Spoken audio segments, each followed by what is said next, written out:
Welcome to Owen Allen Media. Breaking news: Jamaica mourns the passing of Wellesley Bolt, the father of track and field legend Usain Bolt, a hard-working man. Usain Bolt father, Senior Bolt, dedicated years of his life providing for his family and serving his community for 16 years. He worked at the coffee board before running his own shop in Sherwood Content, Trelawney for 15 years. Up to 2017, he was a man of integrity, perseverance, and quiet strength, qualities he undoubtedly passed on to Usain Bolt. So we just had to let you know how good of a man Usain Bolt father was. As Usain Bolt grieves his immense personal loss, he continues to face mounting struggles that no one could have foreseen for, the world fastest man. His hard-earned fortune took a massive hit when approximately $12 million were stolen from his account in a shocking Stocks and Securities Limited fraud (SSL).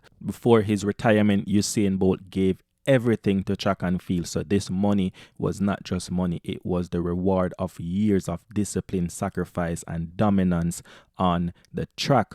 Then he suffered another painful blow when he was stripped of his Olympic gold medal. His teammate Nestor Carter tested positive for a banned substance in a retest of 2008 Beijing Olympics, leading to the disqualification of Jamaican 4x1 relay team. Bolt, who had built his legacy on clean competition and extraordinary talent, lost part of his historic triple Olympic achievement. I personally want to say my condolences to Usain Bolt and his family. Usain Bolt should be enjoying his well-earned retirement as one of the greatest athletes the world has ever seen. Instead, he faces heartbreak after heartbreak, losing his father and losing his money and haven't received his money as yet.